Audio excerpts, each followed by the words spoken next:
রাজধানীর ভগৎ সিং যুব আবাসের শৌচালয় থেকে উদ্ধার পিস্তল। ঘটনাকে কেন্দ্র করে যুব আবাসে অবস্থানরত আবাসিকদের মধ্যে দেখা দেয় চাঞ্চল্য। ঘটনার খবর পেয়ে এসডিপিও এনসিসির নেতৃত্বে ঘটনাস্থলে ছুটে যায় বিশাল পুলিশ বাহিনী। শেষ পর্যন্ত পুলিশের হস্তক্ষেপে স্বস্তি ফিরে আসে আবাসিকদের মধ্যে।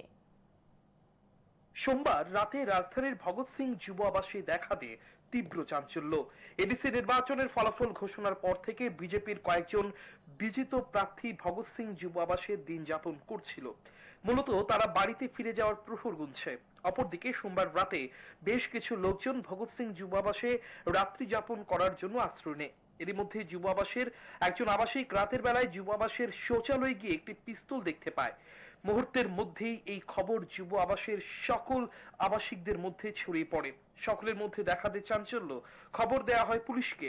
এসডিপিও এনসিসির নেতৃত্বে এনসিসি থানা থেকে ঘটনাস্থলে ছুটে যায় বিশাল পুলিশ বাহিনী। পুলিশ পিস্তলটি উদ্ধার করে থানায় নিয়ে যায়, তবে পুলিশ এই বিষয়ে মুখ খুলতে নারাজ। যুব আবাসে অবস্থানরত এক আবাসিক জানায় উদ্ধার হওয়া পিস্তলটি বিজেপির বিজিত প্রার্থী মজি দেববর্মার দেহরক্ষী টুটন সাহা শৌচালয়ে গিয়েছিল। সেই সময় ভুলবশত তার সাথে থাকা পিস্তলটি শৌচালয়ে রেখে চলে আসে। আমরা এখানে খবর পাইছি, এখানে যারা যারা আসছিল, তো খবর পাই এখানে তারা টয়লেট করতে গিয়ে একটা পিস্তল দেখছে।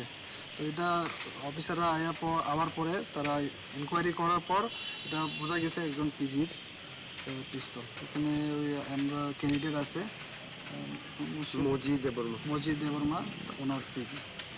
উনি টয়লেট করার সময় বলে এখানে রাখছে। গোটা ঘটনাকে কেন্দ্র করে সোমবার রাতে যুব আবাসের আবাসিকদের মধ্যে আতঙ্ক ছড়িয়ে পড়ে।